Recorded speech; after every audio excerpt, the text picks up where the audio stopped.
Hello, welcome to another video where I'm just going to talk at the iPad about some random nonsense, mainly to do with games, as is the rest of my collection of videos. Most of the stuff I do online to do with gaming is generally around either the Dreamcast or the Atari Jaguar, just because those are two consoles that I'm quite interested in. Say what you will about the Jaguar, I'm quite a fan of it, even though a lot of the games are dross. Something about what it could have been and never realised that kind of makes me quite interested in it, and the Dreamcast just because it's a great console. If you've seen any of my other videos, especially the one where I just kind of go around the room and have a look at the stuff that I own, you'll notice that I do have quite a few of the consoles, but I don't really talk about that much. One of which is the Mega CD, so I thought I'd just do a video on that really. Another thing is that even though I do tend to do a lot of my videos and tweeting and writing about retro gaming, I do spend quite a bit of time playing on current gen or next gen, which I won't even call them. I do own a 360 and I do own a PS4, which I was just playing on a bit ago actually, and a Vita as well. So I kind of split my gaming time kind of sort of 50-50. That said, I've actually been playing quite a lot of Drive Club recently on the PS4. Regardless of what people say about it, I think it's a really good driving game, and it looks just fantastic. So yeah, that was just a little bit of a preamble. This video is going to be a little bit of me looking at or talking about the different Mega CD stuff that I actually own. Mega CD is a console that I had bought for me for Christmas when it was the time that the PlayStation came out. Because my mum couldn't afford to get me and my brother a PlayStation, she got us what she thought was the next best thing on, which was the Mega CD. I say Mega CD, it was actually a Sega Multimega. I think they were selling them off cheap at like Curry's or something, and she just saw it and thought, oh, it takes CDs, it must be one of these new systems. I think she might have thought it was a Sega Saturn. I've never really asked her about it, to be honest, but we got this console. We weren't expecting a new system for Christmas, and then on Christmas morning when we opened it up, and it was like, wow, it's a whatever this is. It says Sega on it.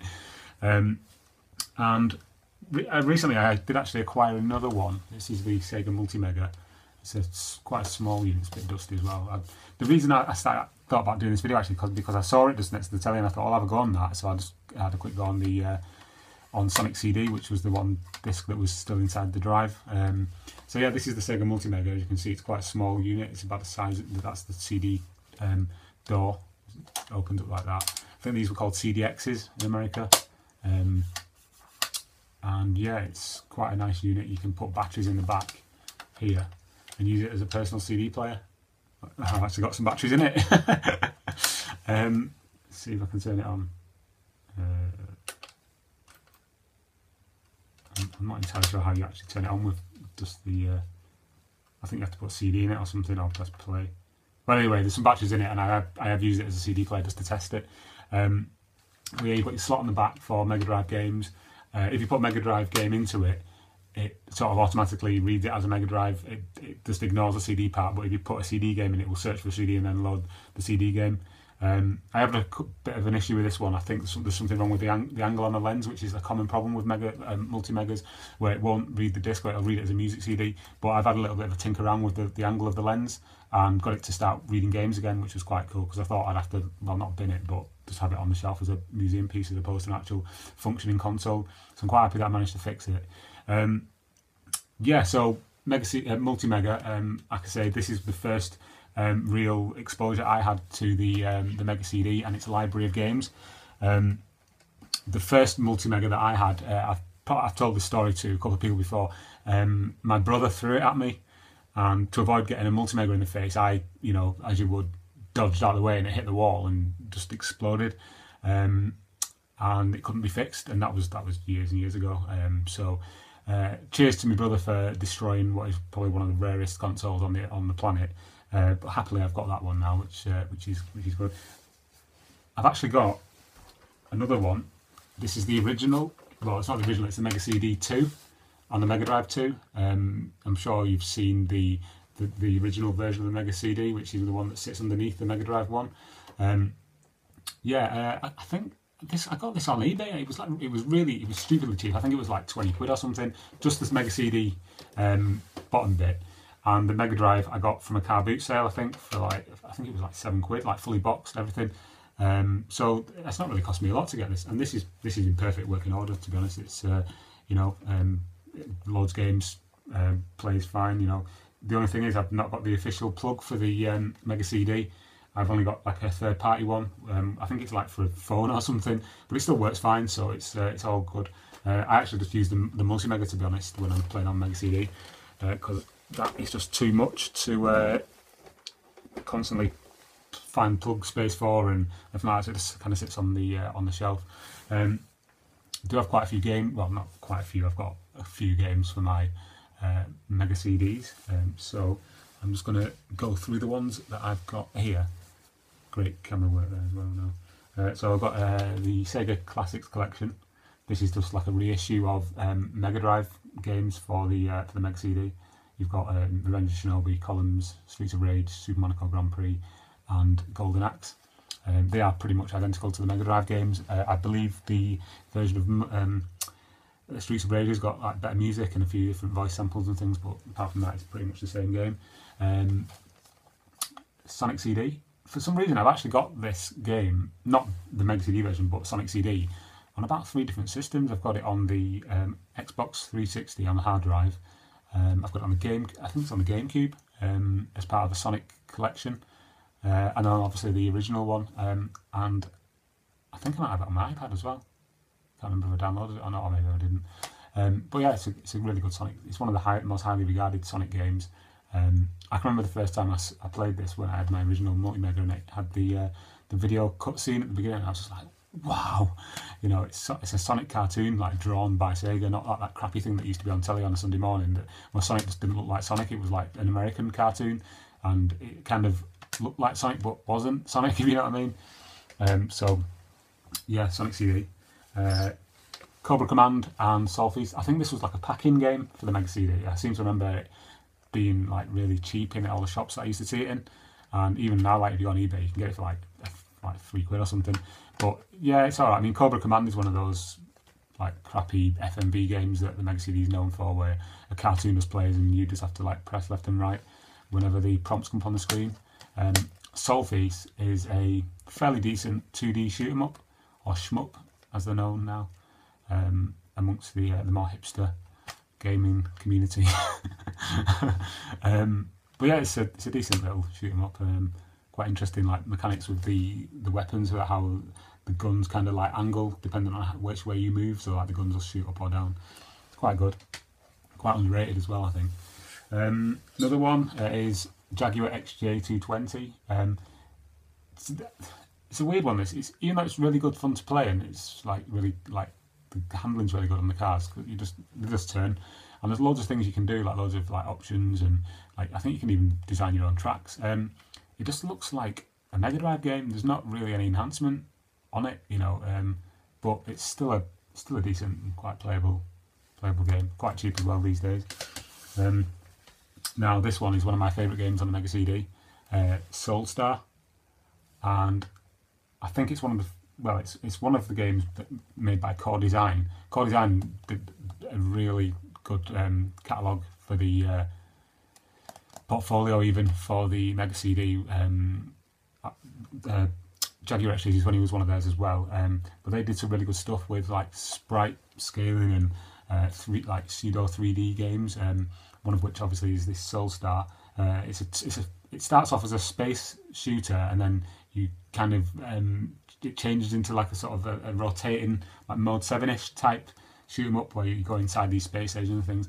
The one thing that sticks with me about this game is the musical score. It's so good.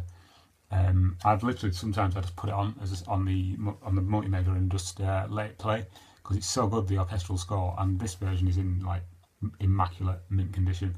I do like the Core Design games for the Mega CD. Speaking of Core Design, let's see, another one that they did is Thunderhawk. Again, it uses like cool sort of. It's not Mode 7. It's like the equivalent, but it's better than Mode 7. You fly around 3D landscapes. Well, it's not 3D. There's no hills. It's flat, but there's like buildings, and you can shoot ships and other planes and things. Really good game. It's really really takes advantage of the extra like power of the Mega CD unit. But yeah, Thunderhawk is one of the most widely regarded games on the or highly regarded games on the Mega CD, quite rightly so as well.